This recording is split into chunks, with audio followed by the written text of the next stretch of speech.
open society.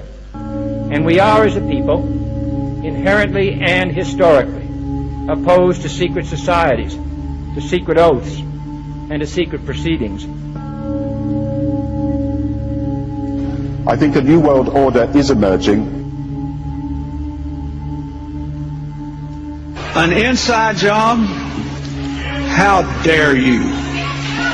How dare you?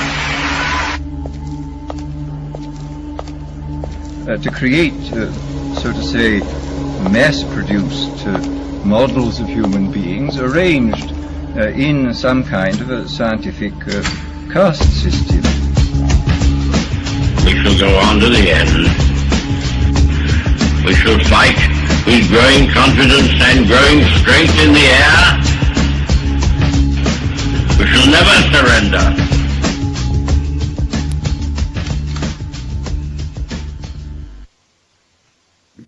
Good day, everybody. It's the 5th of December, 2015, 10 a.m. Eastern Standard Time, and 4 p.m. in the Netherlands. This is UCY.tv with the Solvinur Event. I'm your host, Walter.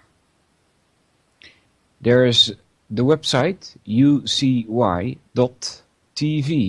If you go there, there's lots of stuff that you can check out, among which is a chat page where there are already some people there like Dan, Grammy, welcome, Grump, Hopper, JJ, Matty, Otto, me, myself, Ufde, and Vince is there a couple of times. Welcome everybody. What's up? How you doing? So, for today, first let me roll a ciggy here. For today, I didn't have like anything specific planned. I was kind of busy also, but in the last couple of hours I've managed to open a few links that might be interesting. And something about the United Nations Human Rights Declaration, something like that. Got the UN links open here and I'm trying to figure out what they mean with certain words. To be honest with you, I think this all of the writings of the United Nations have been checked by lawyers who know exactly what the words mean. And I also understand that they use a different dictionary than the standard one, right? Like in Holland here we have the Van Dale, V-A-N-D-A-L-E, that's the main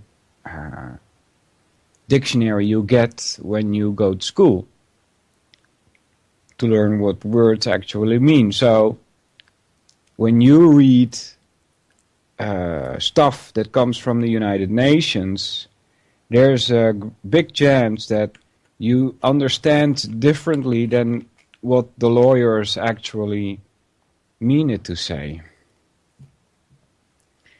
So in that sense I won't be able to comment, but we'll see what we can do with it. It's the UN Declaration of Human Rights, Universal Declaration of Human Rights. Why I chose to do a search on this topic is because I had heard that in section 28 there is something about the purposes and principles of the United Nations. Article 29 -3, these rights and freedoms may in no case be exercised contrary to the purposes and principles of the United Nations. Right? Don't have to read that again. You did hear right. So I tried to figure out what's that, right? Purposes and principles of the United Nations. So that's something. I also have open a video from YouTube. It's apparently a history from World War I onwards. Now it's 3 hours and 27 minutes long, so I won't be able to play all of it. It's been viewed 2 million times. Title is JFK to 9/11, Everything is a Rich Man's Trick. And we could continue with the Mahabharata that we've been discussing on and off. So let me know in the chat what you want to hear, and then we'll just do that. Or you can join if you have Skype. Contact me, Solvinur, SOLVINUR, and if I'm not on your list, and if I don't have you on my list yet, I will accept your contact request and you can join on air. All right. Good morning, Matty Clues. Yeah. And Ufde is also there. What's up, everybody? Otto Hopper. So in the meanwhile, I'm thinking to do this article here. Copy that. I've got to put that in another tab, otherwise can't follow the chat. Open this. Make it much smaller. Yeah, sure, Otto, I always take calls, but not necessarily via phone. I think Skype is much better, but... And I thought everybody has Skype, you know.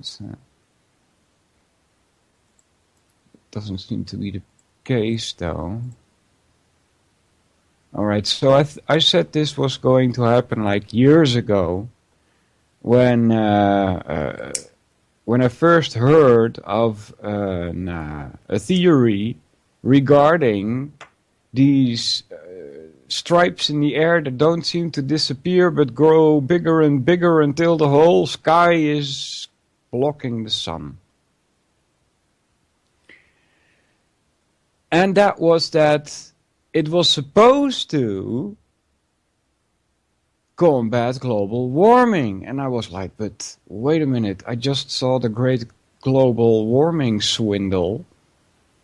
And I thought that to be a pretty convincing case against global warming.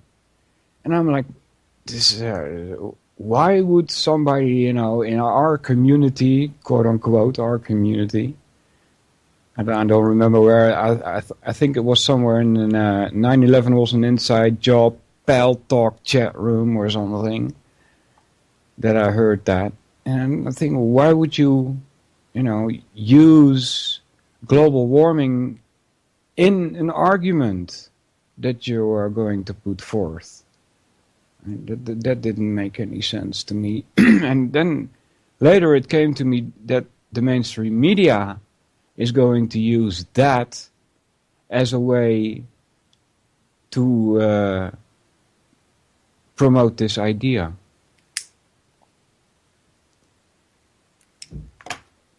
So from yahoonews.com, unspoken option, climate talks fail. An unspoken option if climate talks fail, geoengineering.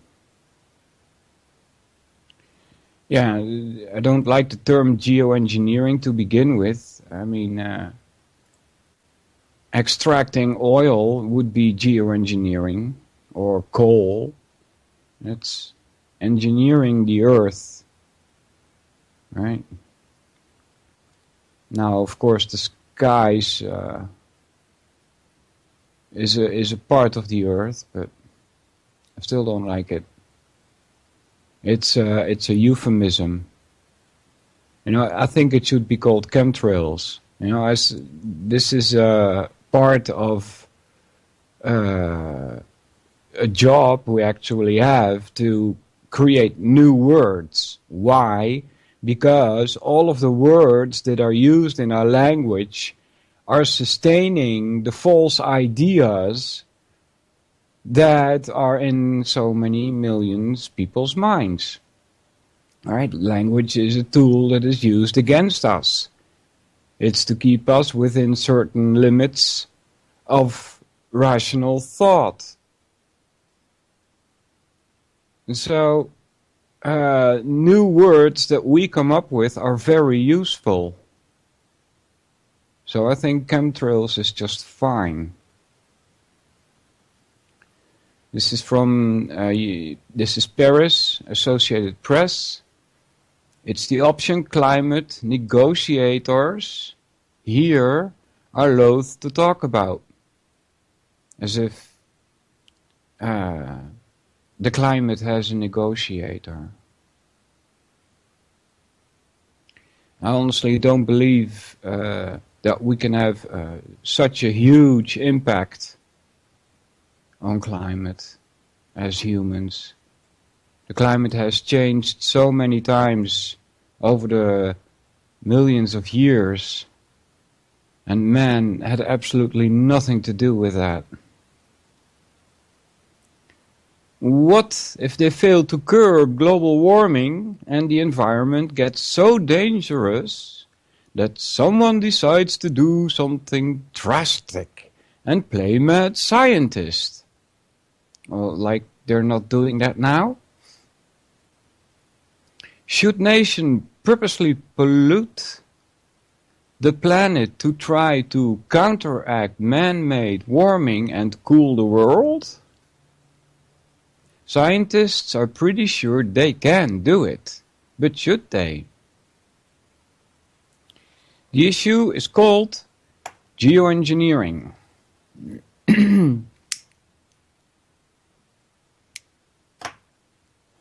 Purposely tinkering with the planet as opposed to the unintentional warming that's happening now. Unintentional warming. Yeah, that's assuming that, you think that man is responsible for this. Just don't mention the S word, The most talked about and advanced method involves putting heat-reflecting particles high in the air, but there also have been proposals to seed clouds other ways, put mirrors in space, and seed the oceans with iron.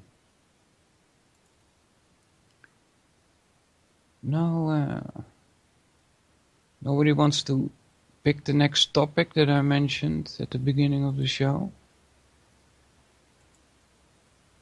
Let's see.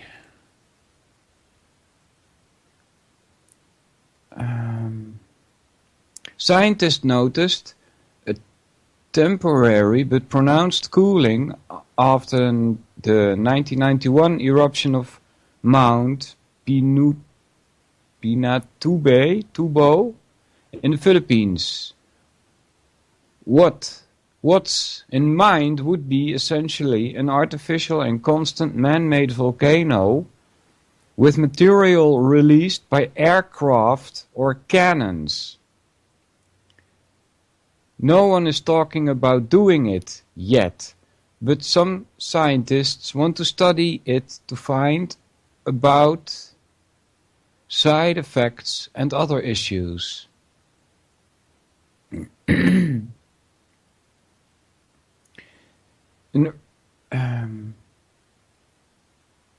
And earlier this year, the United States National Academy of Sciences said small-scale and controlled experiments could be helpful to inform future decisions.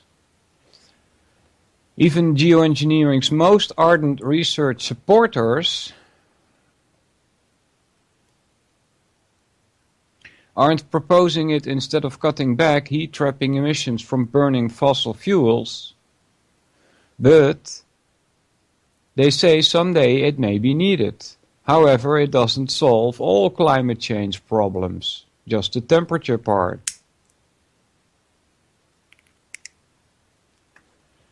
Stanford University climate scientist Ken Caldeira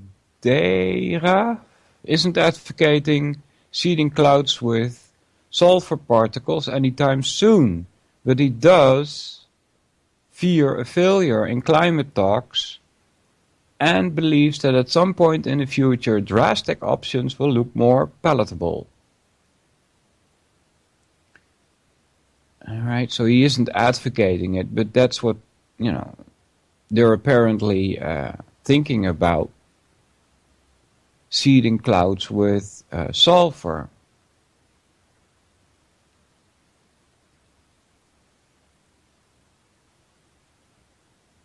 He thinks scientists need to prepare now.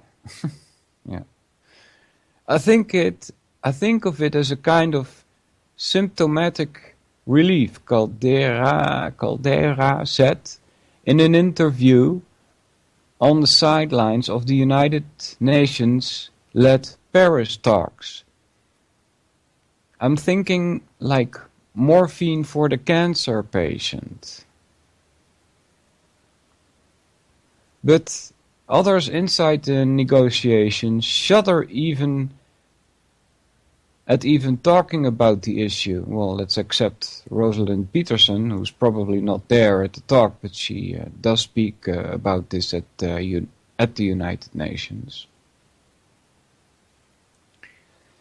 The emissions and the climate change that we're causing with that is already a massive experiment on our world that we don't really know the outcome of, said UN Assistant Secretary General Janos Pastor. So I don't think we should start another set of experiments and go into geoengineering. I think we should get our act together and reduce our emissions.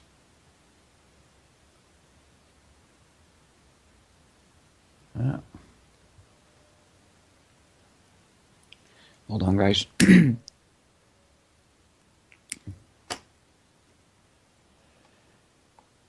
It goes on. Joe Ware, a spokesman for the faith group Christian Aid, was even more blunt.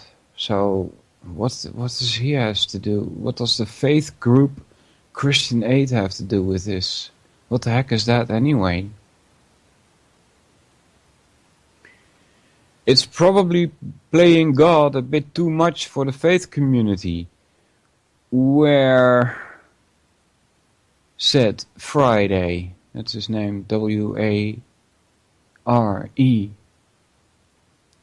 He said the world needs more wind farms and solar power. Harvard scientist David Keth has been working on plans to test what he calls solar geoengineering in the atmosphere at a very small scale.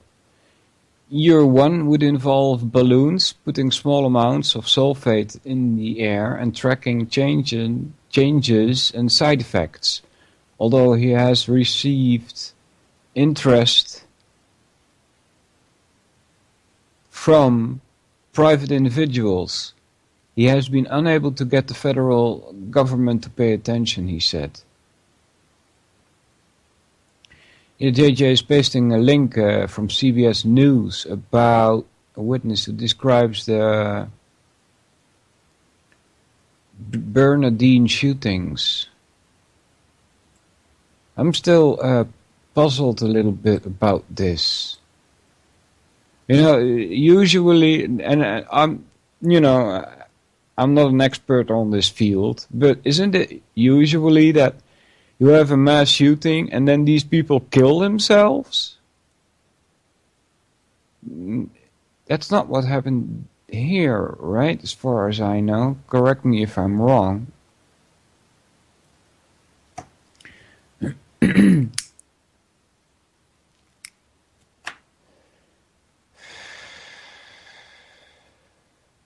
I think I saw the live coverage, a little bit of it, on CNN, and then sometimes I would switch because somebody had pasted a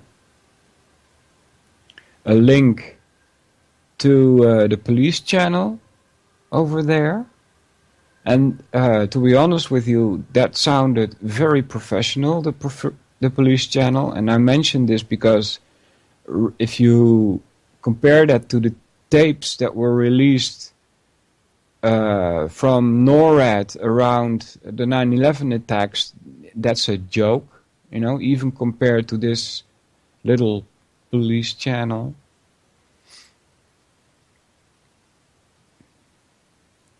Yeah, so Otto says, yeah, usually the lone nut kills themselves. Yeah. Yeah. Well, I'm still saying let's wait and see what the FBI says. You know, you never know. Not that I think that the FBI is the only source you should go by, but I think it was the FBI that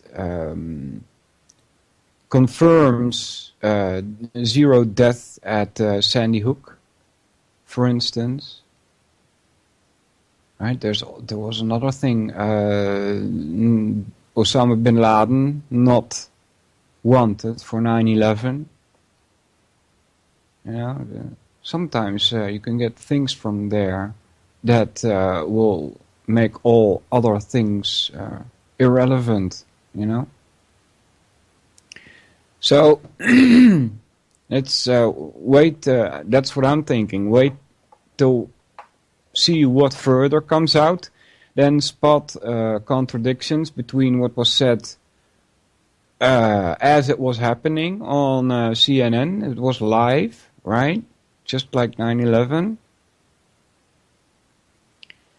And see what we can come up with then, you know. If, there were also briefings. I heard one of 1 hour by a spokesman for the White House. Now, those are all things we can use and see, try to put a picture together and, you know, see what happens from there. Otto says, Wouter, the crime scene was contaminated by reporters. Like, yeah, I heard about that. That you know, stunning it is, right? How can that happen? That's insane. I'm suspicious of it being on purpose. This doesn't normally happen, right? So, yeah. There's that. Alright, building myself another smoke here. I smoke a lot when I make radio, you know that? When I don't make radio, I don't smoke as much. Yeah. Anyway. JJ says, my guess is biomic scanner are being held in a warehouse around the country waiting for the event that will make it popular to have them everywhere and make millions. Ah.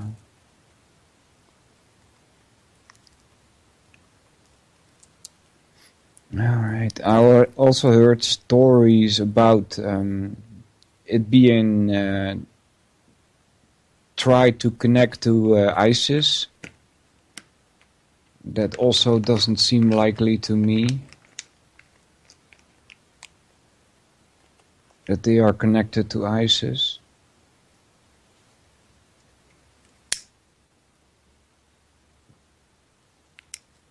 In fact, that seems very unlikely. You two, Vince, what exactly? I don't know what you mean there in the chat. So, Harvest scientist David Keith has been working on plans to test what he calls solar geoengineering in the atmosphere on a very small scale. Year one would involve, oh, I already read that. You can't uninvent this technology, Keith said. Yeah, biometric scanners. Yeah.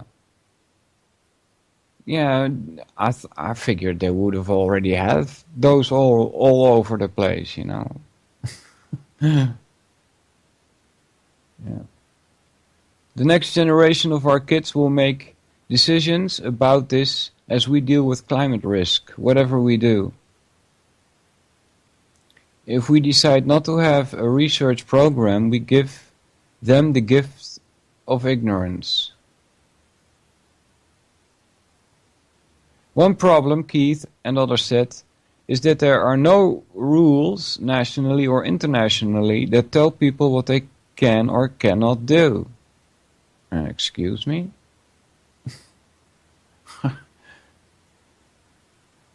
What kind of nonsense statement is that? Pastor said, there are no plans for any international bans of the idea. Marcia McNutt, the former U.S. Geological Survey chief, who was tapped to be the next head of the National Academy of Sciences, led an academy panel that looked at the issue and recommended very cautious and small-scale research. Alright, so the word research here was used earlier in this article. And if she's mentioning here the same word and adding there very cautious. Now, those aren't thought experiments, all right? These are real case scenario happening in reality things, all right? That's what they mean with research. But earlier, they say that they're not thinking about doing it, all right?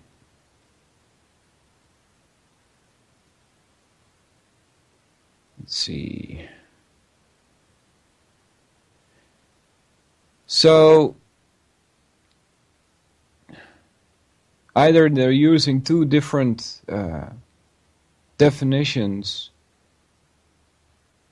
of the word research here, or they're simply admitting that it is already going on. Now she's recommending it here, very cautious and small-scale research. That the research, well, I guess I misread there. She said that someday a nation in crisis, such as in a long-term devastating drought, might feel the need to do something, but she asked, what if it hurts other nations?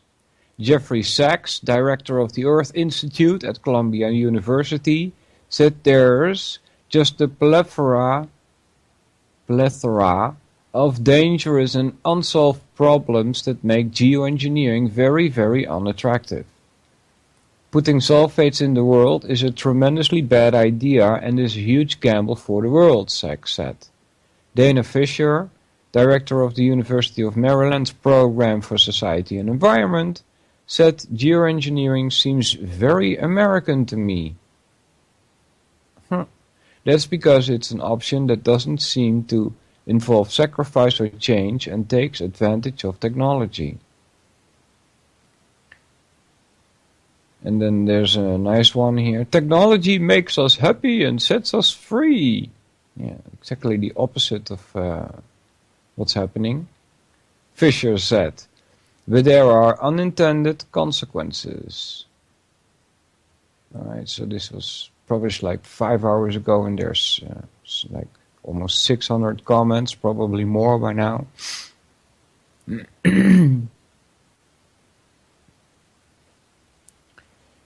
And there's also a link to a shooting in San Bernardino, I think.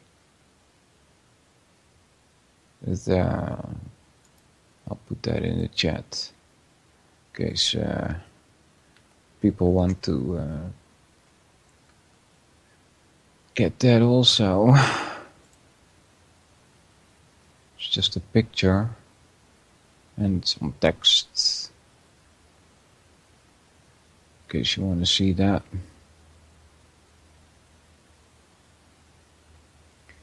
Looks like a lot of bullets went into the front window there. And all sides.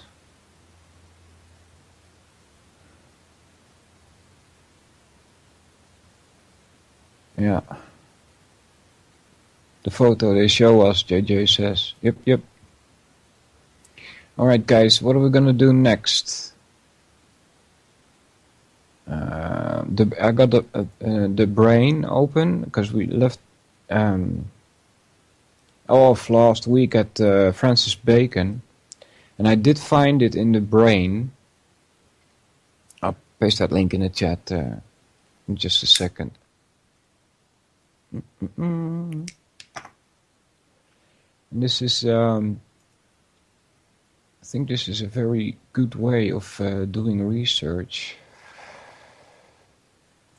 Let's see, put that here, paste, go there, yes, and then this one, back to the chat.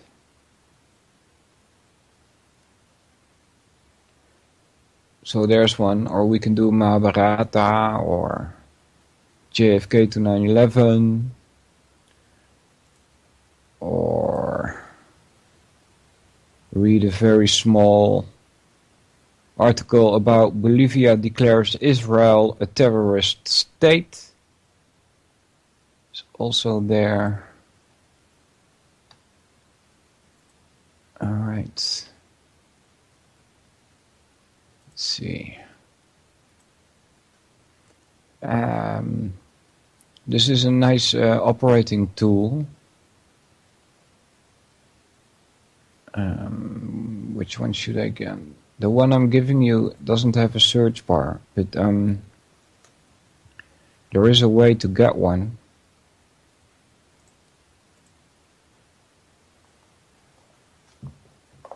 It's via the portal at tragedyandhope.com. Let's see. Let's see.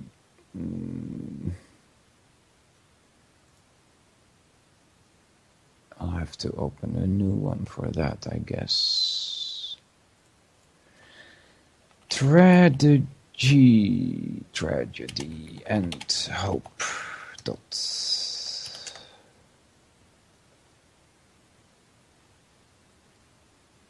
Yes.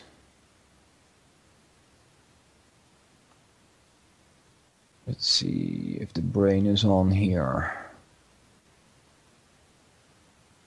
Yes. I think so. Yeah.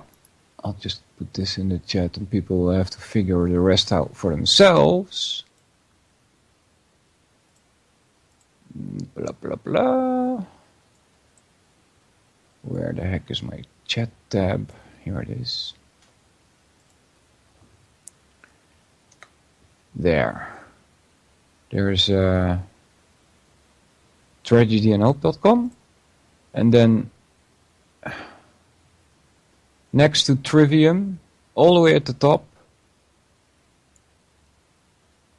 feature, TNH videos, contact, and so on. Trivium, TNH brain. I think if you believe on any of the models, critical thinking model, eugenics model, CFR model, Rothschild model, you get into a sort of portal that leads to the same place, but it also has a search bar. Alright, so that's very good.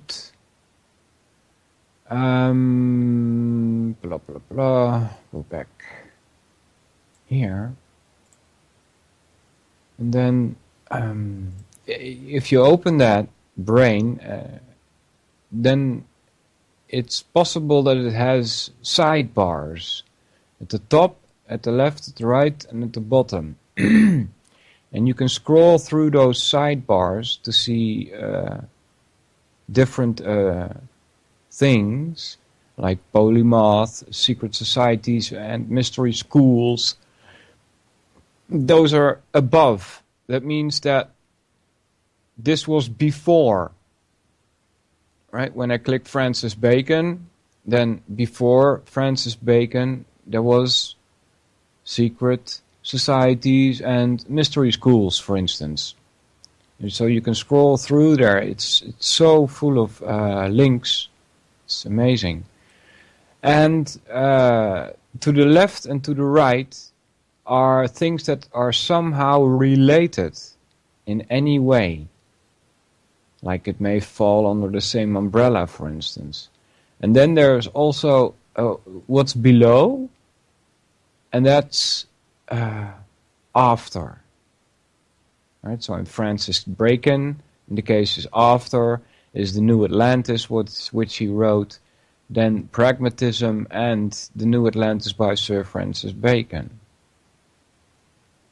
I heard about that before, years and years ago, the New Atlantis. I don't know what it is. I've not even read a summary of it or anything.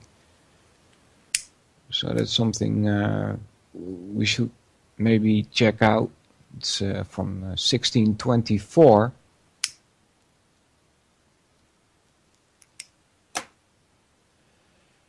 And things that are related to Francis Bacon, on the left side is Dr. John Dee.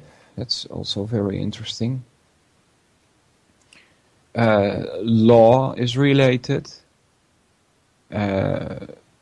There's a relationship apparently with the secret societies and mystery schools going to law and Francis Bacon.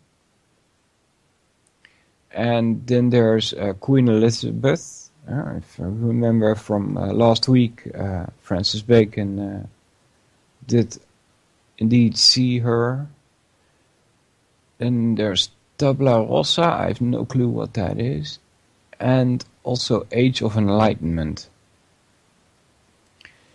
And cybernetics seems to also be somehow related to Francis Bacon. And also so much other stuff, guys. It's really big on the right side with Francis Bacon, if I think correctly. Yeah. Yep, there's all kinds of stuff there.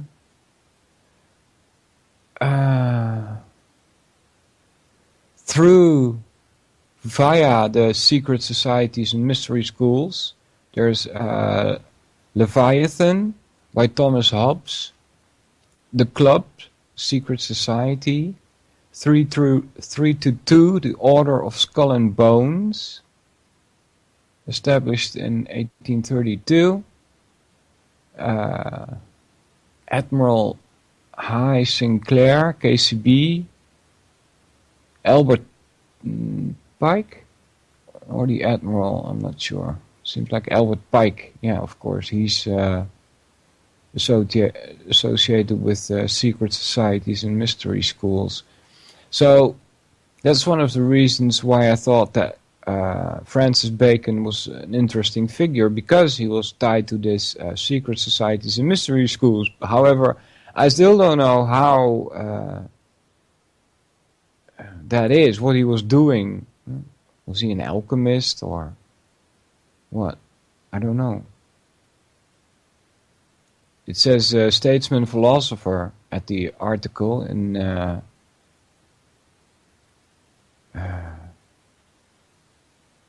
Wikipedia. And this article is about the philosopher and statesman for the 20th century.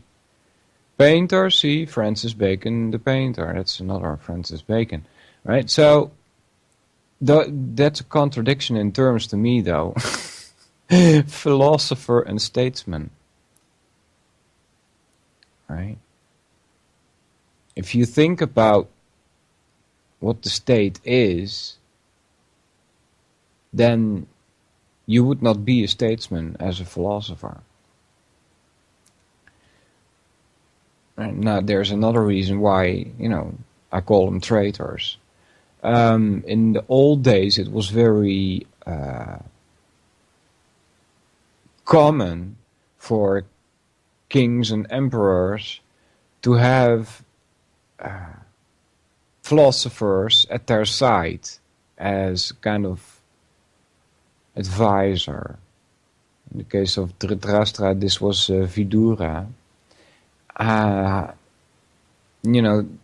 These philosophers were not there to guide the king personally. It was more to give him advice on how to rule his people. In other words, how to keep the people thinking that an authority figure like a king or an emperor or state is actually a valid thing, when in reality it contradicts natural law in all kinds of ways. Alright, so what do we do with this? Francis Bacon. Last week, I don't know where we were in the Wikipedia article. Where is it? Can I make that a little bit bigger? No. How about this? Yes. Personal life. I think we were past that. Let's see.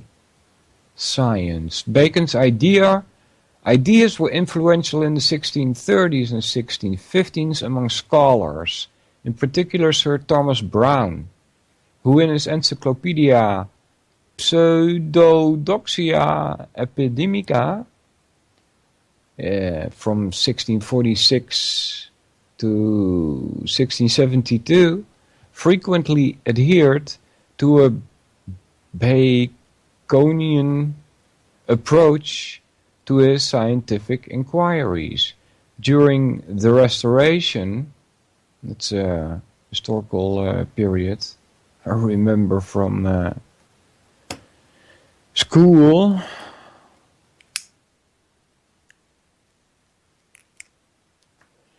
Bacon was commonly invoked as a guiding spirit for the Royal Society founded under Charles in 1616. So what the heck is that, a Royal Society? During the 18th century French Enlightenment, Bacon's non-metaphysical approach to science became more influential than the dualism of his French contemporary Descartes. Oh, really? And was associated and criticism of the ancien regime. I don't know what that is. There's also a link to that if you want to know. In 1733, Voltaire introduced him as a father of the scientific method to a French audience, an understanding which had become widespread by 1750. There's a link to that. I don't know if that's interesting. Let's see. 55. That's 1987. Enlightenment and the decay of common sense.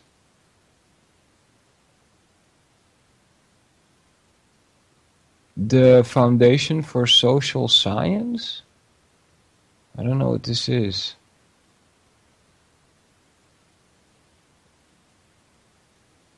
It's probably a book. Enlightenment and the Decay of Common Sense. In Van Hawthorne Olsen, Common Sense, the Foundations for Social Science. And I don't like those two words together, to be honest with you, social and science.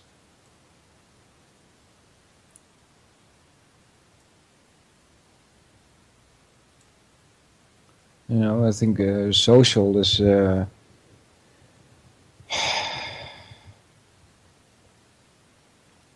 science itself, like knowledge, is neutral. Right? The way you use science is for control of people. Now, that's not social, that's antisocial.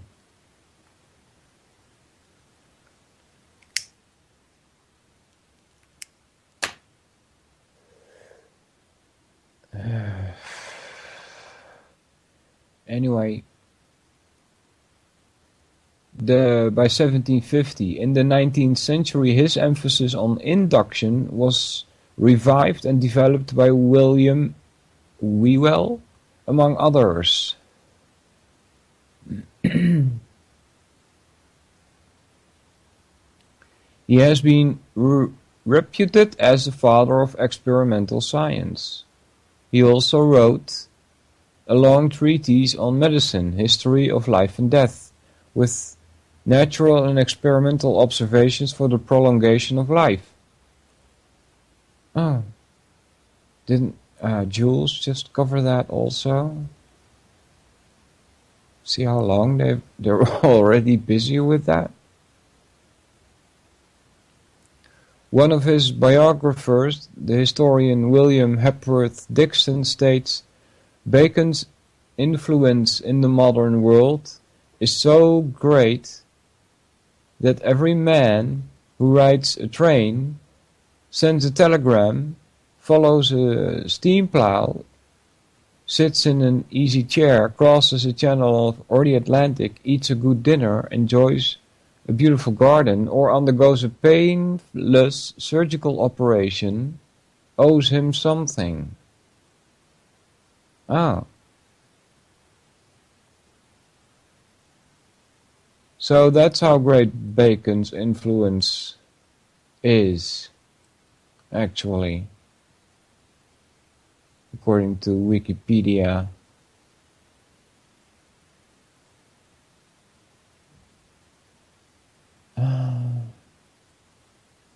In 1902, Hugo von Hofmannsthal published a fictional letter addressed to Bacon and dated 1603 about a writer who is experiencing a crisis of language known as the Lord Chandos letter. It has been proposed that Bacon was identified as its recipient as having laid the foundation for the work of scientists such as Ernst Mach, notable for his academic distinction in the history of philosophy of the inductive sciences, and for his contribution to physics.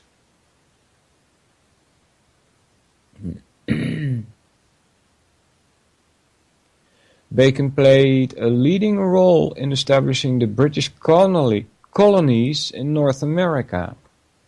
Yeah. That's also something. I don't remember almost nothing, actually.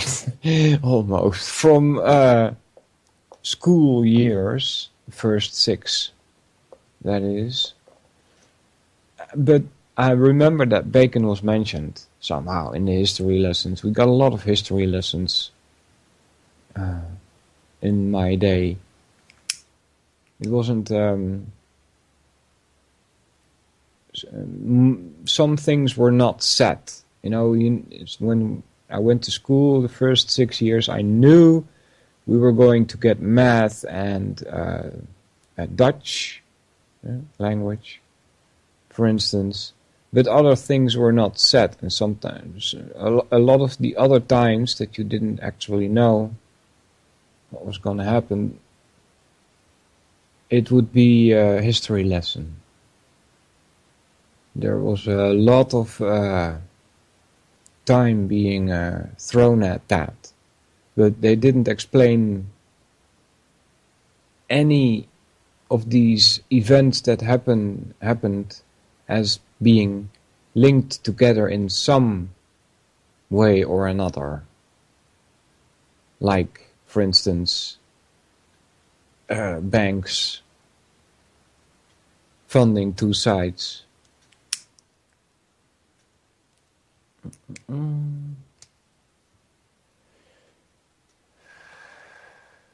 So he played a leading role in establishing the British colonies in North America, right? So he's a builder of the British Empire, especially in Virginia, the Carolinas, and Newfoundland in northeastern Canada. His government report on the Virginia colony was submitted in 1609. In 1610, Bacon and his associates received a charter from the king to form the treasurer and the company of adventurers and planter of the something, Citye, if I see that correct, of London and Bristol for the colony of Plantacon. That's probably a plantation or something, I have no idea, in Newfoundland, and set John Guy to found a colony there. Thomas Jefferson, the third president of the United States, wrote, Bacon, Locke, and Newton, I consider them as the three greatest men that have ever lived, without any exception, and as having laid the foundations of those superstructures which have raised the physical and moral sciences. Alright, so moral sciences, that's a branch of philosophy. Right? Philosophy is a science. At least that's what Ayn Rand says. Now, I'm thinking that there's a lot of other philosophers that think that way. So moral sciences is a branch of philosophy because ethics is derived from metaphysics and epistemology, which are the three first legs of branches of philosophy. The other two, to form the biggest five, are politics and aesthetics. In 1910, Newfoundland issued a postage stamp to commemorate Bacon's role in establishing the colony. The stamp describes Bacon as the guiding spirit in colonization schemes in 1610. Moreover, some scholars believe he was largely responsible for the drafting in 1609 and 1612 of two charters of government for the Virginia colony. William Hepworth Dixon considered that Bacon's name could be included in the list of founders of the United States. Now, just previously we were talking about Thomas Jefferson, wrote about Bacon, Locke, and Newton. Now, those three, I mean, there's two linked here anyway. Locke would be one that would be interesting. Is that John Locke or not? I think so. Let me check. Yeah, see, it's John Locke. That's the same name that they used for this guy who plays a major role in what is it called, The Island, I think. That series where a plane mysteriously lands on an island and all kinds of strange things happen. Then if you guys see that series in the chat, there's also a John Locke there. Yeah.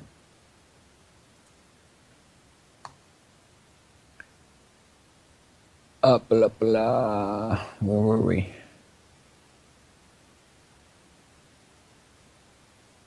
Law is the next heading. Although much of his legal reform proposals were not established in his lifetime, His legal legacy was considered by the magazine New Scientist in a publication of 1961 as having influenced the drafting of the Napoleonic Code. Yeah. I think I'm not quite sure about this though. Ah, yes, Otto. Not the island, but Lost. That was the name of that television series. Lost. Yeah. Thank you, Otto. But the Napoleonic Code was one of the first. This I do remember from history at school. It was introduced to me as one of the first laws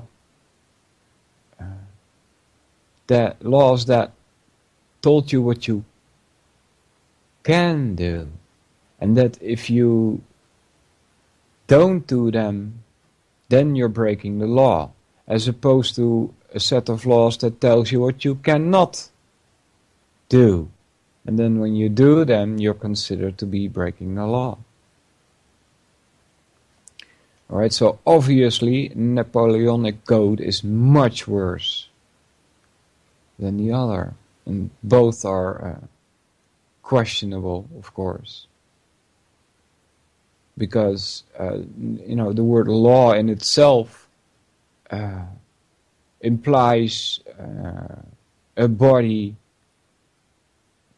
for controlling who is breaking the law and exercising punishment and stuff like that. In other words, you're talking about authority. Right, so there's a problem right there.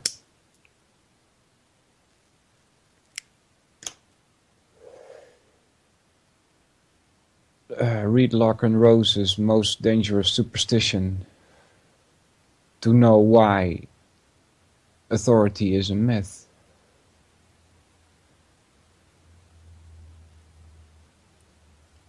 He has influenced the drafting of the Napoleonic Code and the law reforms introduced by 19th century British Prime Minister Sir Robert Peel. The historian William Hepworth Dixon had referred to the Napoleonic Code as the sole embodiment of Bacon's thought, saying that Bacon's legal work has had more success abroad than it found at home, and that in France it has blossomed and come into fruit. The scholar Harvey Wheeler attributed to Bacon in his work Francis Bacon's Veralanium, something like that, the common law template of the modern in English science and culture, the creation of these distinguishing features of the modern common law system. And there's something that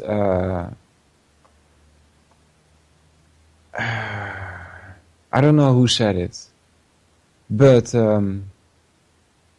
he said that the whole idea of common law is appalling. And I think it was Hal Anthony, I'm not sure though. And he said that because if there's a law for common people, right, common law for common people, then that must mean that there is also something that is not common people, i.e. rulers, and that they apparently have a different law system then? Otherwise, why would you call this common law and not just law? If law applies to everybody, right?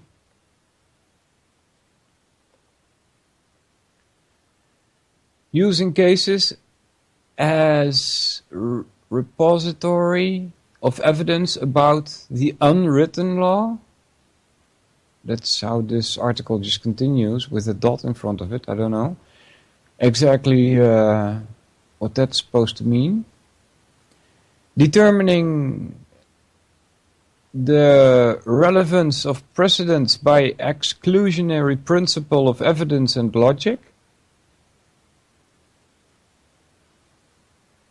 treating opposing legal briefs as adversarial hypotheses about the application of the unwritten law to a new set of facts.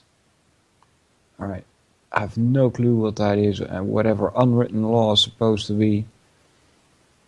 As late as the 18th century, some juries still declared the law rather than the fact. But already before the end of the 17th century, Sir Matthew Hale explained modern common law abjuration procedure and acknowledged Bacon as the inventor of the process of discovering unwritten laws from the evidences of their application.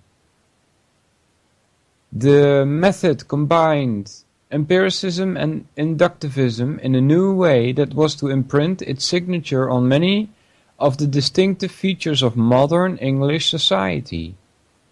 Scholar Paul H. Kocher writes that Bacon is considered by some jurists to be the father of modern jurisprudence. All terms I have no clue about jurisprudence.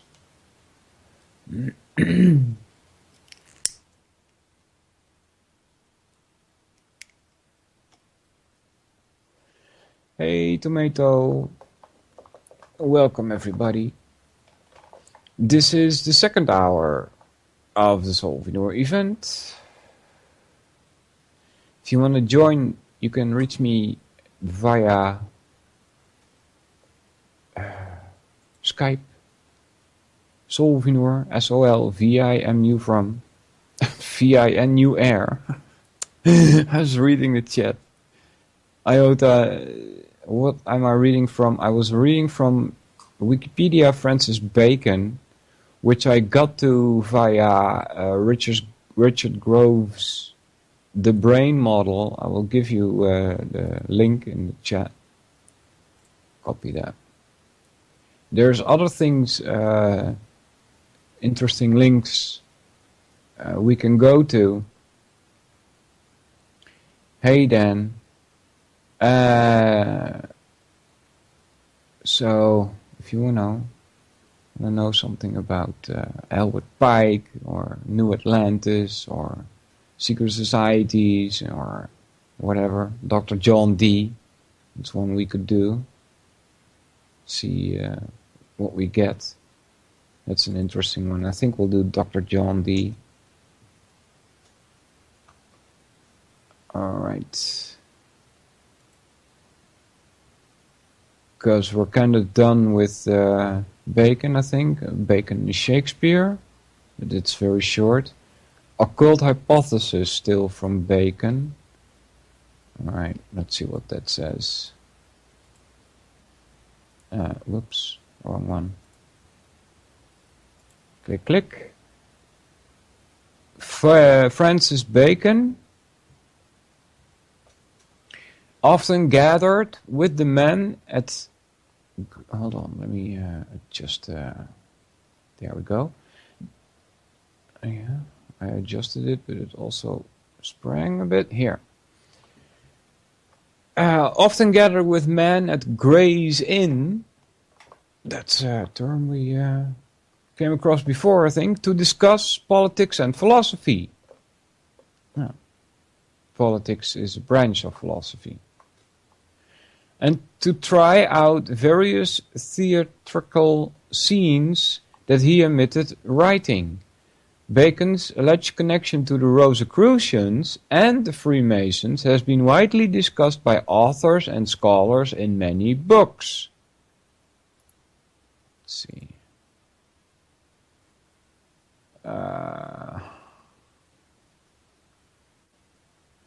Among which is Brian Bevan, The Real Francis Bacon, England, Centaur Press, 1960. All right. Bacon's alleged connections to the Rosicrucians and Freemasons is that book about. However, others, including Daphne du Maurier in her biography of Bacon, have argued there is no substantive evidence to support claims of involvement with the Rosicrucians. Francis Yates does not make the claim that Bacon was a Rosicrucian. Rosicrucian.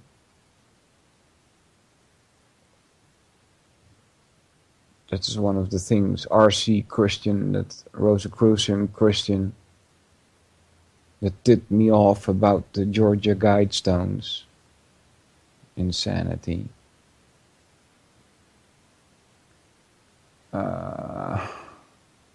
But presents evidence that he was nevertheless involved in some of the more closed intellectual movements of his day.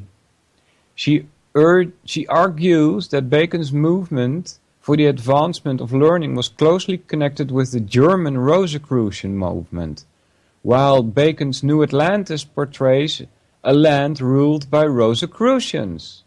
He apparently saw his own movement for the advancement of learning to be in conformity with Rosicrucian ideals. The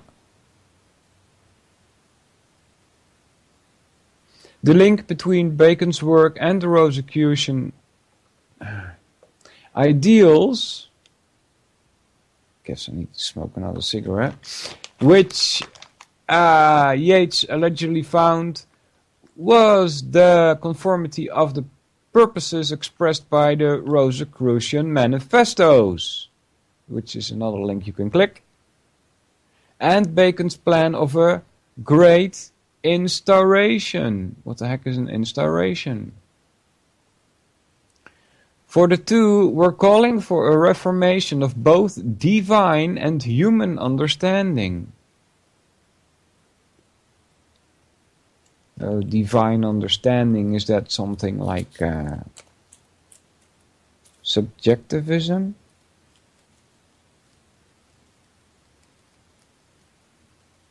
And mysticism? As well as both had in view the purpose of mankind's return to the state before the fall. Quote unquote. State before the fall.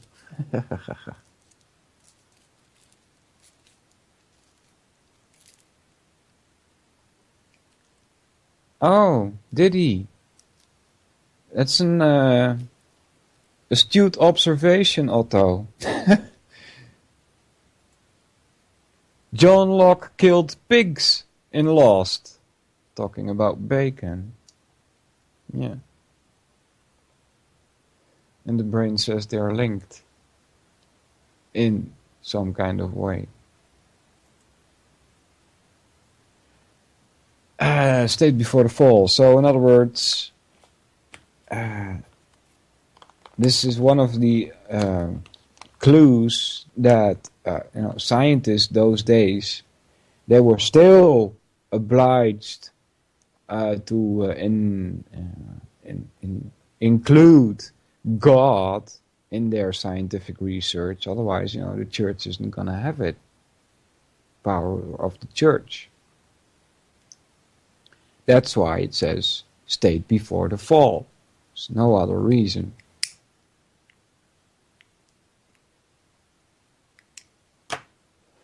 Another major link is said to be the resemblance between Bacon's New Atlantis and the German Rosicrucian Johann Valentine Andreas. His description of the Republic of Christianopolis, it's in 1619. In his book, Andreas describes a utopic island in which Christian theosophy and applied science ruled, in which the spiritual fulfillment and intellectual activity constituted the primary goals of each individual.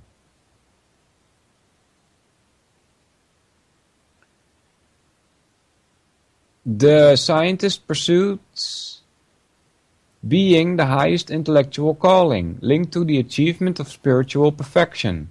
Andreas Island also depicts a great advancement in technology, with many industries separated in different zones, which supplied the population's needs, which shows great resemblance to Bacon's scientific method and purposes. So this is in 1619, guys. The Rosicrucian organization Amorc, that sounds like a merc, but it's spelled A-M-O-R-C, claims that Bacon was the imperator, that's apparently leader, of the Rosicrucian order in both England and the European continent, and would have directed it during his lifetime. Bacon's influence can also be seen on a variety of religious and spiritual authors, and on groups that have utilized his writings in their own belief systems.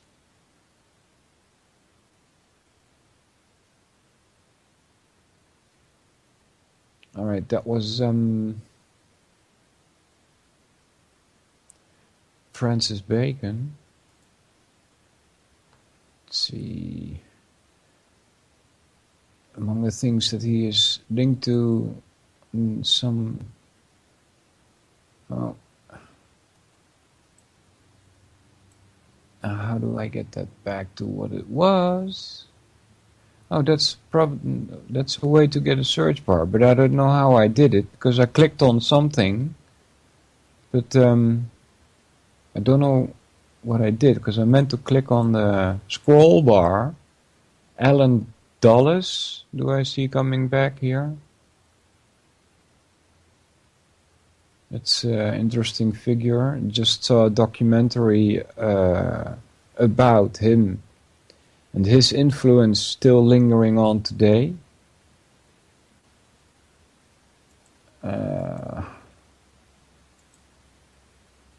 American Revolution, Aristotle, Ayn Rand, Bank for International Settlements. These are all on the right side of Francis Bacon. Alright, so on the left side we had one that I was interested in. How do I get this back to normal? Because now I can't see. Let's see what happens if I reload.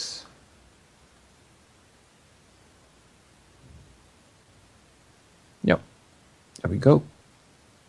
Okay, so if you want to find the search bar in any of the areas that you are within the brain, and I think it's at the most right bottom that you find what's at the exact center of the page that you're looking at in the brain. And if you click on the right bottom one, then you get a search bar. So you can type in new terms, and I advise you to look while you're typing. Take care, Matty, and choose from the above appearing options, and keep typing until you find the option that you're looking for, or choose one that's closest to it. Alright, so Dr. John D, if you click on that, he jumps to the center and he's added to the right bottom also, so you can jump back to Francis Bacon if you like easily by clicking on him at the right bottom. Alright, so Dr. John D. Let's see.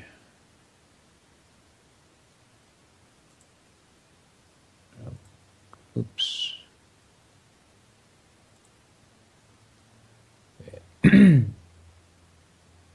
This is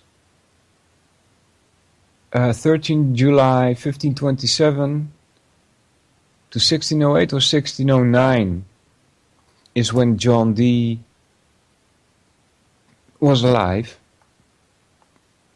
He was, among other things apparently, a mathematician, an astronomer, astrologer. That's odd.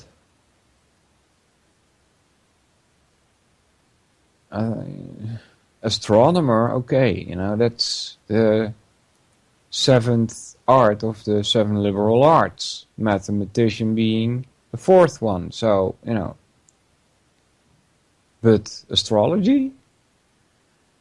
Occult philosopher, an imperialist, and advisor to Queen Elizabeth. He devoted much of his life to the study of alchemy, divination and Hermetic philosophy. Alright, so both John Dee and Bacon are tied to Queen Elizabeth.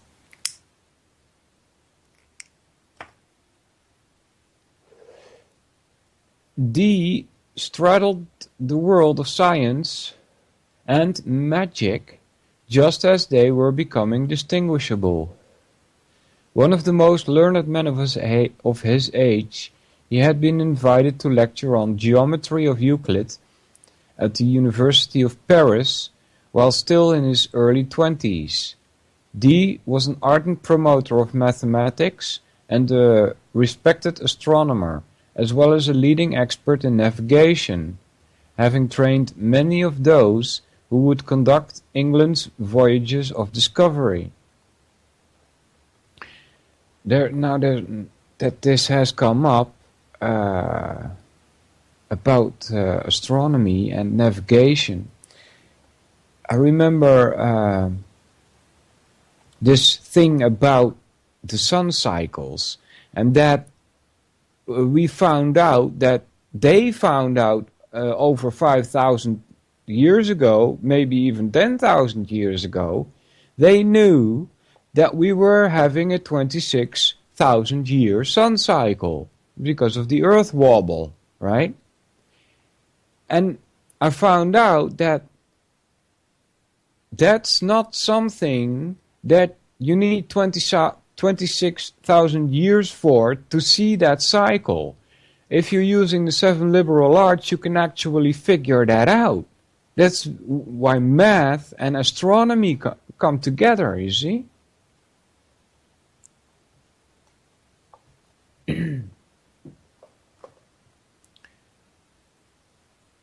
Where were we? Having trained many of those who would conduct England's voyages of discovery.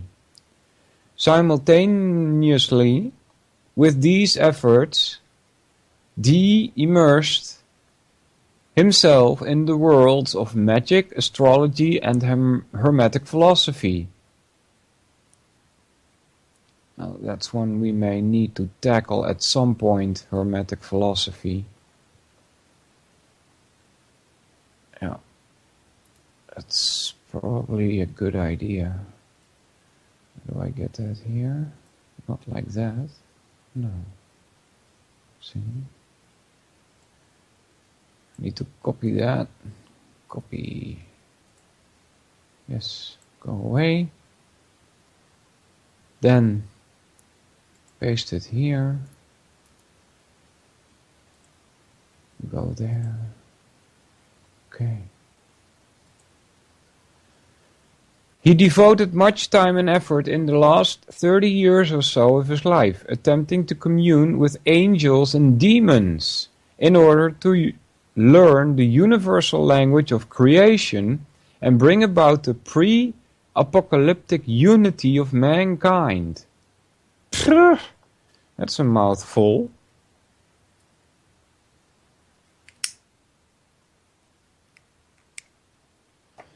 So what are we supposed to think here? That he's attempting to commune with angels and demons.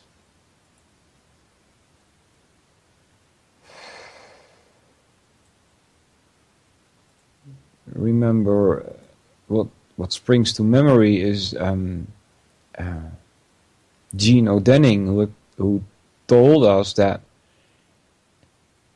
from math and astronomy you get angels, which are actually angels.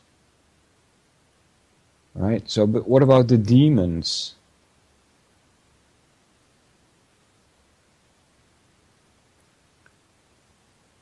Dee did not draw a distinction between his mathematical research and his investigation into Hermetic magic, angel summoning and divination. Instead, he considered all of his activities to constitute different facets of the same quest, the search for a transcendent understanding of the divine forms which underlie the visible world. Can you say Plato? Which Dee called pure verities. In his lifetime, Dee amassed one of his largest libraries in England. Wow. His high status as a scholar also allowed him to play a role in Elizabethan politics.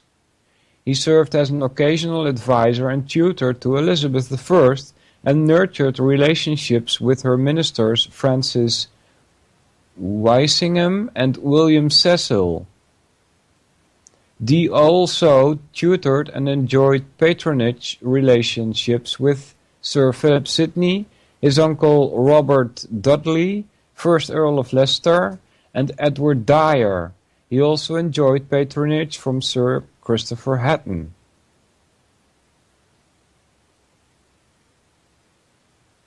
Yeah, hello then.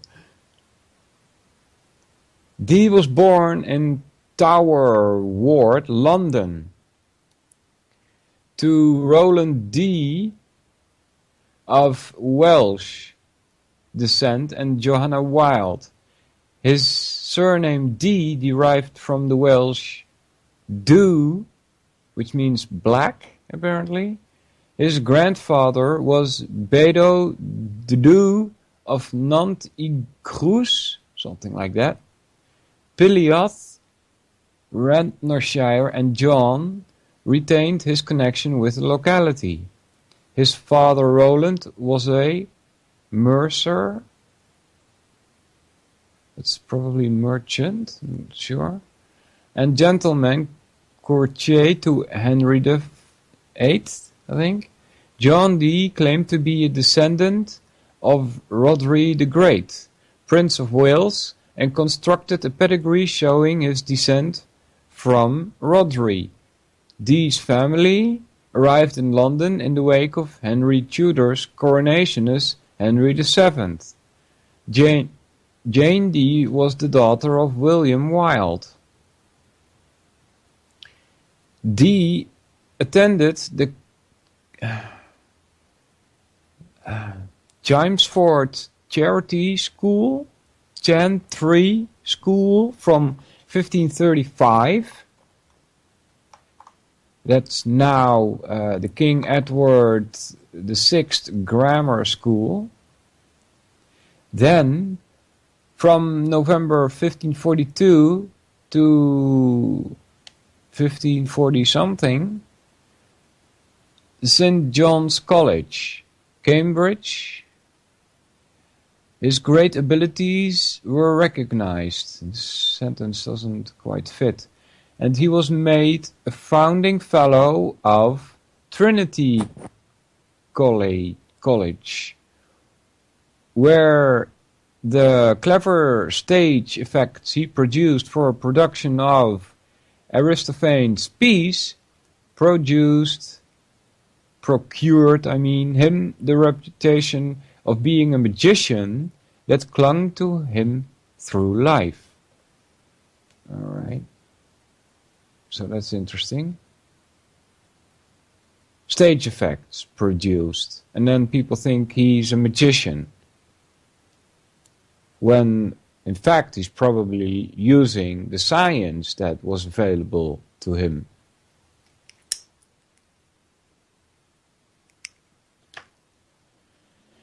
In the late 1540s and the early 1550s, he traveled in Europe, studying at Louvain, 1548, and Brussels, oh, that's pretty close to here, and lecturing in Paris on Euclid. He studied with Gemma Frisius and became a close friend of the cartographer Gerardus Mercator. Returning to England with an important collection of mathematical and astronomical instruments. In 1552, he met Girolamo Cardano in London. During their acquaintance, they investigated a perpetual motion machine, as well as a gem purported to have magical properties. A gem purported to have magical properties. Is that the show stone that they are talking about here? The source apparently for that stone is Girolamo Cardano, translated by Jean Stoner, 2002. The Vita Propria, the Book of My Life, New York. No, whatever that is, whatever that information actually helps us, we would have to get the book and see what it says about this stone or gem. Rector at Upton upon Severn from 1553, Dee was offered a readership in mathematics at Oxford in 1554, which he declined. He was occupied with writing and perhaps hoped for a better position at court. In 1555, Dee became a member of the Worshipful Company of Mercers, and as his father had, through the company's system of patrimony. That same year, 1555, he was arrested and charged with calculating for having cast horoscopes at Queen Mary and Princess Elizabeth. So, who was arresting him? The charges were expanded to treason against Mary. Dee appeared in the Star Chamber and exonerated himself, but was turned over to the Catholic Bishop Bonner for religious examination. Now you know who arrested him, right? His strong and lifelong penchant for secrecy perhaps worsening matters. The entire episode was only the most dramatic in a series of attacks and slanders that would dog Dee throughout his life. Clearing his name yet again, he soon became a close associate of Bonner.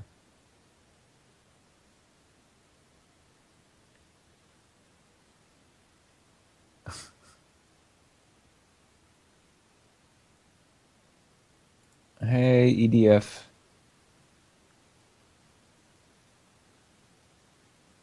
How you doing there, buddy? Welcome. We're reading from information about John Dee. Where were we?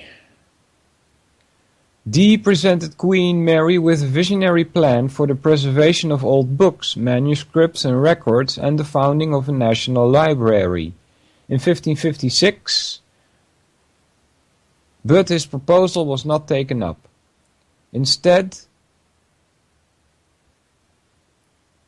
he expanded his personal library at his house in Mortlake. Otto says, I'm broadcasting my particular brand of jihad every weekend. Yeah, I guess my particular brand of the jihad is common sense. Yeah, and then not the Thomas Paine one. Yeah. Yeah, John Dee, advisor to the Queen. He came up in And a lot of the research that I was doing after I finished my 9/11 research, that was just the beginning. Took me years and years to even get through that. And I didn't even have a job, so imagine how much time I had. I was busy every fracking day, like until my eyes fell, that I couldn't stay awake anymore. And next morning, back to the internet, look around. And John Dee kept coming back in researches into other fields. So, common sense jihad. What the, yeah. Mm-hmm. So I was thinking to do a little bit of more in-depth research, and I found, I'll give you the link pretty soon, EDF. I found a fabulous tool to do this research with. And you have to look around at this page pretty carefully. There's sidebars, and I'll explain a little bit about that again. There's top and bottom and left and right, and there's a center. It's what you're trying to discuss. Like for instance, John Dee is at the center, and then there's top, left, right, and bottom. And that which is above is what was before, that which is below is what was after, and left and right are in some way, in any way possible, any imaginable possible way, is linked. All the things that are left and right, and it's a lot. It really is. All right, so I'm going to give you this link, and you got to learn a bit to use this tool. But oh, sorry, Tomato, that was not especially for you, more for EDF.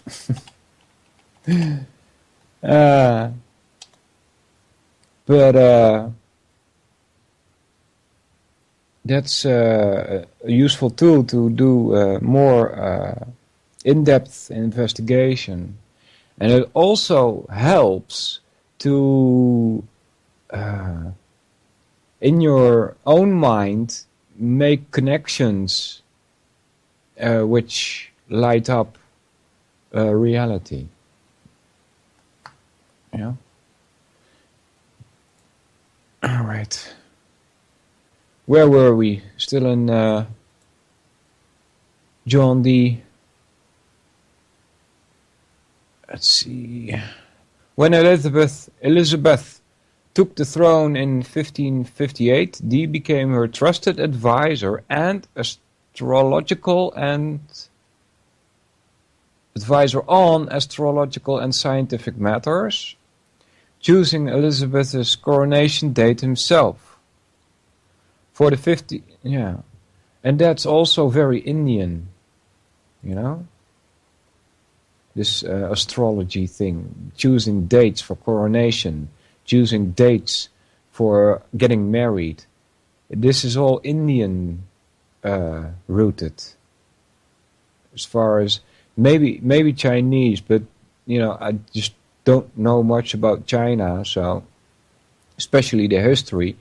But from the writings that we have from ancient India, it is clear that this was used thousands and thousands of years ago, this astrology stuff. And to my mind, it is a way to control people and also a way to perform eugenics. Right? It's the priests that decide who's marrying who, and that's a kind of eugenics. It's not only that they, pick the date for the marriage. No, they actually decide who you're going to marry.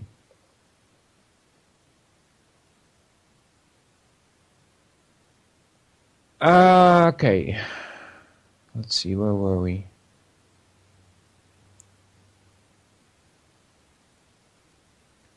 From the 1515s through the 1570s, he served as an advisor to England's voyages of discovery, providing technical assistance in navigation and ideological backing in the creation of the British Empire. See?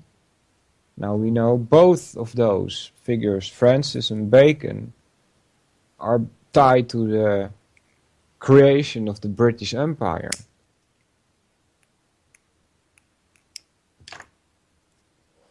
A term that he was to first use, the British Empire, it came from him. Dee wrote a letter to William Cecil, 1st Baron of Berkeley, in October 1574, seeking patronage. He claimed to have occult knowledge of treasure in the West Marshes and of a valuable ancient manuscript kept at Wigmore Castle. Knowing that the Lord's treasurer's ancestors came from this area in 1577, Dee published general and rare memorials pertaining to the perfect art of navigation, a work that set out his vision of a marine empire and asserted English territorial claims on the New World. Interesting term, right? It's also linkable. You can click on it in this Wikipedia article. Dee was acquainted with Humphrey Gilbert and was close to Sir Philip Sidney and his circle. In 1564, Dee wrote the Hermetic work Monas Hieroglyphia, the hieroglyphic monad, an exhausted Kabbalistic interpretation of a glyph of his own design, meant to express the mystical unity of all creation. So, Kabbalah. See how far back this goes, right? Having dedicated it and also creating a sigil is telling, I think. Symbols. Having dedicated it to Maximilian II, Holy Roman Emperor, in an effort to gain patronage, Dee attempted to present it to him during the time of his ascension to the throne of Hungary. This work was highly valued by many of Dee's contemporaries, but the loss of the secret oral tradition of Dee's milieu makes the work difficult to interpret today.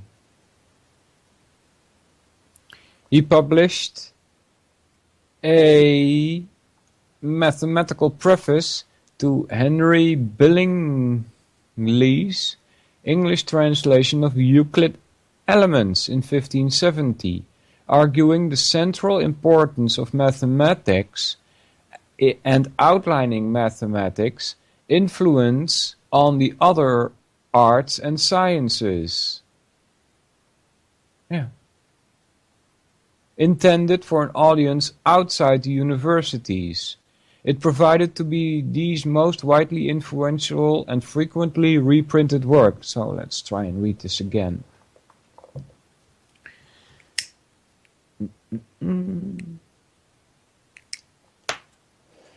Because I didn't get the second part of this, but it seemed interesting in some way. He published a mathematical preface to Henry Billingsley's English translation of Euclid's Elements in 1570. And now he goes on, arguing the central importance of mathematics and outlining mathematics' influence on the other arts and sciences, intended for an audience outside the universities. What does he mean with that? You know, first of all, the importance of mathematics on the other arts and sciences, this is the 7 liberal arts. Remember, the quadrivium is mathematics, geometry, music, and astronomy. Now, they're all number. Remember that? Mathematics is number. Geometry is number in space. Music is number in time. And astronomy is number in time and space. So, that's an outlining of the mathematical influence on the other arts and sciences. And then, intended for an audience outside the universities, you think he means us with that? I doubt that very much somehow.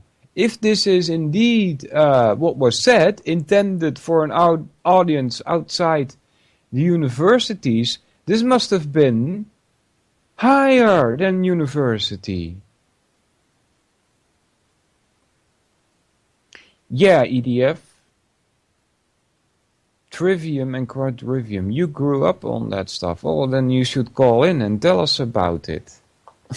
I'm just a student of this stuff. If you have Skype, add me. That's Solvinur. And I'll add you to the conversation. You got like 18 minutes or so left if you want to be on air.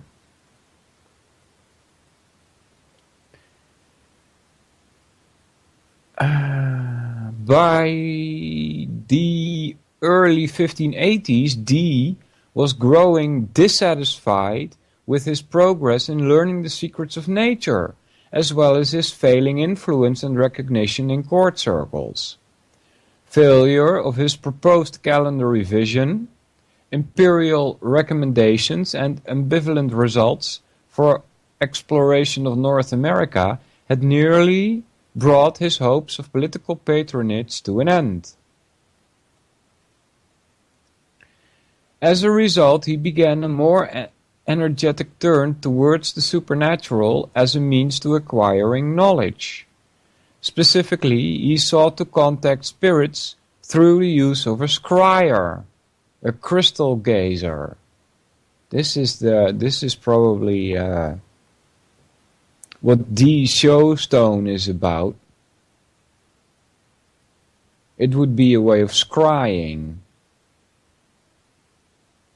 Right? And I'm not 100% closed against these kinds of ideas. And this has to do with ancient writings, but also my own experience.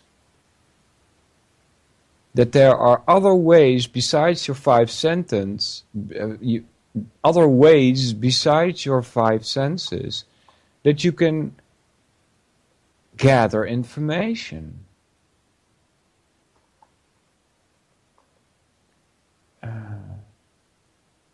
So the use of a scryer, which would act as an intermediary between Dee and the angels. Yeah, now that's odd. Dee's first attempt with several scryers were not satisfactory, but in 1582 he met Edward Kelly,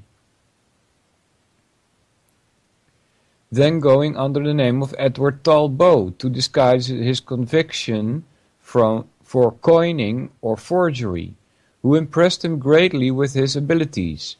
Dee took Kelly into his service and began to devote all his energies to his supernatural pursuits. These spiritual conferences or actions were conducted with an air of intense Christian piety, always after periods of purification, praying and fasting. Dee was convinced of the benefits they could bring to mankind. The character of Kelly is harder to access. Some have concluded that he acted with complete cynicism, but delusion or self-deception are not out of the question. Yeah, that's a bit stupid of Dee, isn't it? To trust somebody that is known to be a forger. He should have known that, right? Kelly's output is remarkable for its sheer volume, its intricacy, and its wild vividness. Dee maintained that the angels laboriously dictated several books to him this way. Through Kelly, some in a specific angelic or Enochian language. In 1583, Dee met the visiting, impoverished yet popular Polish nobleman Albert Lasky, who, after overstaying his welcome at the court, invited Dee to accompany him on his return to Poland. With some prompting by the angels, although again through Kelly, and his worsening status at court, Dee was persuaded to go. Dee, Kelly and their families left for the continent in September 1583, but Lasky proved to be bankrupt and out of favor in his own country. Dee and Kelly began a nomadic life in Central Europe, meanwhile continuing their spiritual conferences. Okay, this doesn't seem very likely to me, to be honest with you. You know, how do you fall from being in contact with the Queen of England to a nomadic lifestyle, right? Does that make sense to you?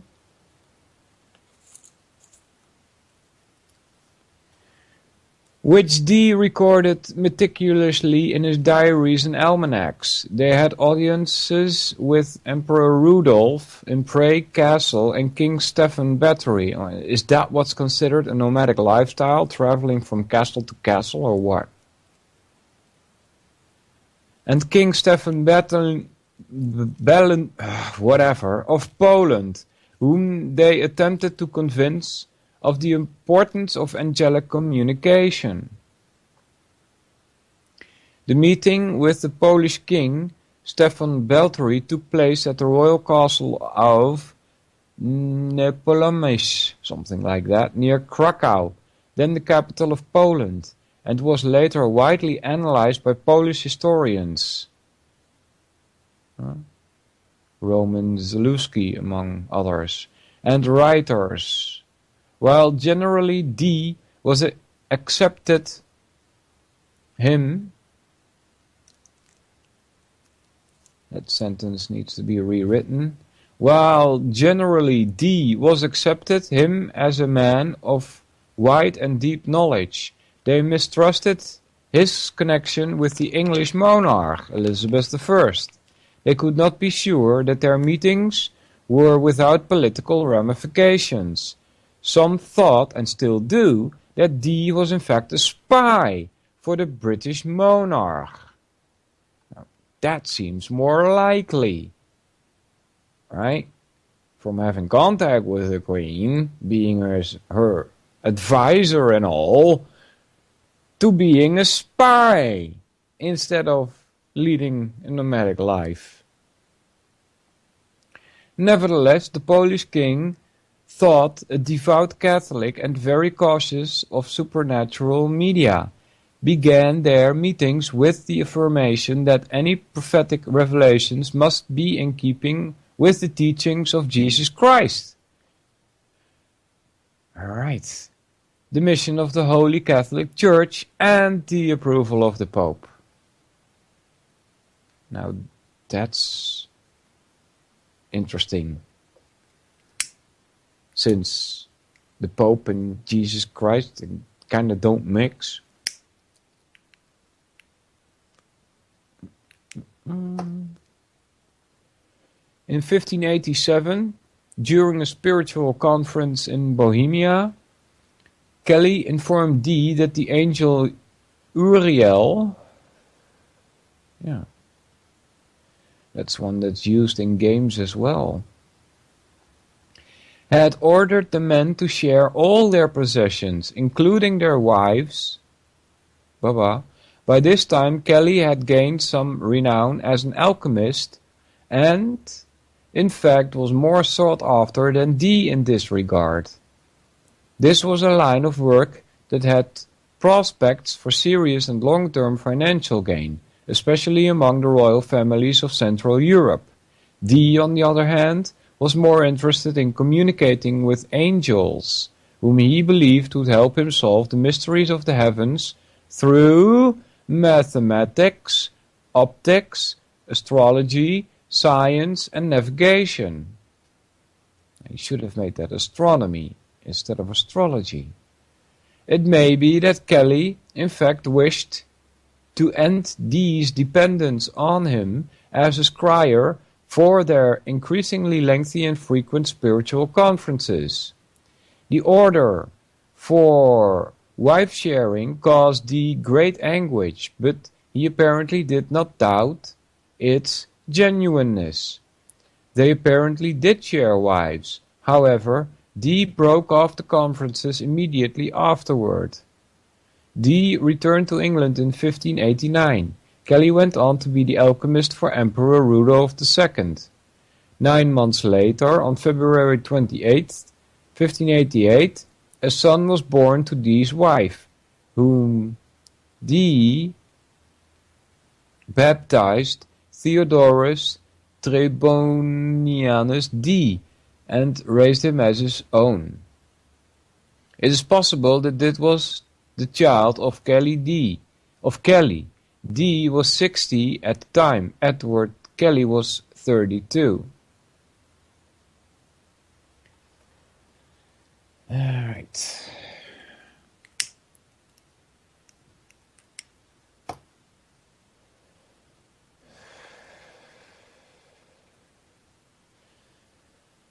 Dee returned to, this is the final years, Dee returned to Mortlake after 6 years abroad to find his home vandalized, his library ruined,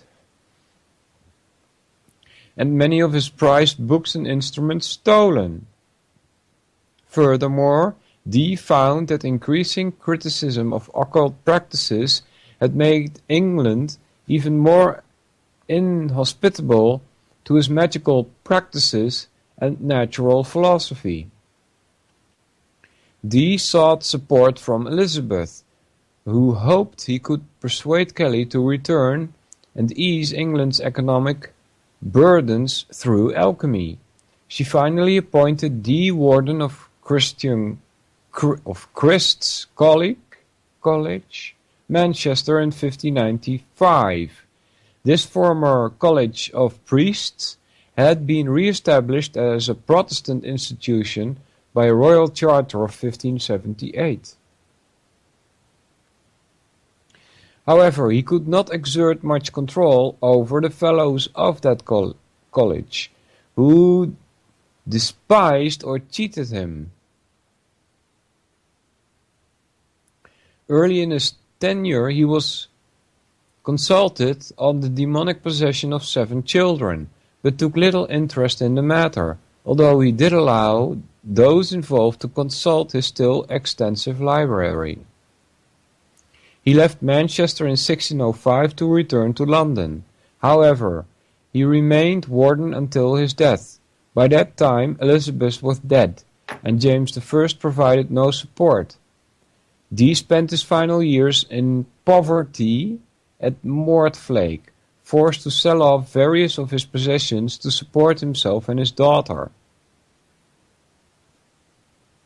Right, that's another one that doesn't make sense to me.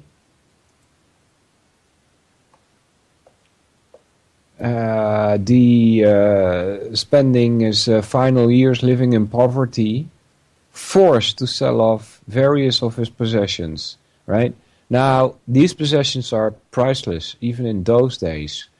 And the way that he lived is not comparable to a normal person not able to be in these kinds of circles, right? So, what do you mean forced to sell off? It's not that he would have died.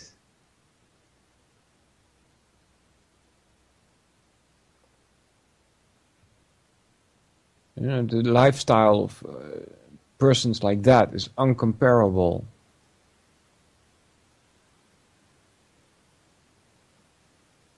So poverty, you know, he'd probably think that he was poor, and that's even unimaginable for us normal people, you know. If we think that having food, the shelter, you know, control of fire, and of course water,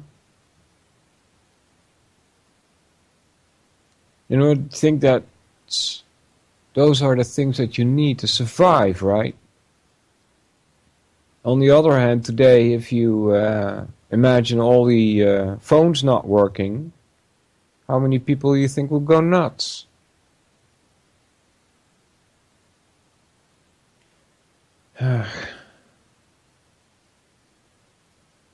He died in Morphlake late in 1608 or early 1609, aged 82. There's no exact records,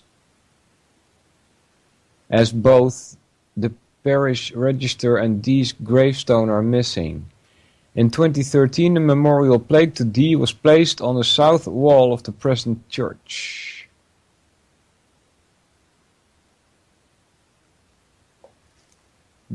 Dee was named personal life. Dee was married 3 times and had 8 children. He first married Catherine Constable in 1565. She died in 74, and their union resulted in no children. His second, also childless marriage, to an unknown woman lasted only a year until her death in 1576. Wow, what's he doing? From 1577 to 1601, Dee kept a sporadic diary, also referred to as his almanac, from which most of what we know about his life during that time has been gleaned. In 1578, he married the 23-year-old Jane Fromond. Dee was 51 at the time. Jane had her own connections to the Elizabethan court. She was a lady in waiting to Lord Admiral Howard, a position she gave up when she married Dee. When in 1587 Kelly informed Dee of the angel's wish that they share wives, Jane Dee, that Lady Fromond, was the wife Dee shared with him. Although Dee complied with the angel's supposed request for a while, he was apparently distressed by the arrangement, and it was a reason why the 2 men parted company not long thereafter. Alright, guys. Some of you have managed to stay in the chat. Dan, EDF, Grammy, JJ, Jules, Tomato, and Vincent. Thanks a lot for listening, everybody. We'll be back next week, I guess, with a continuation of this in some form or another. Because there's lots of stuff we can go to using this brain from Richard Grove, which I advise all of you to use. I'll put last time the link in the chat in case you missed it. There. And see what you can do with that. It's a very interesting tool. Take care, everybody. See you later. An inside job? How dare you? How dare you? To create, so to say, mass-produced models of human beings arranged in some kind of scientific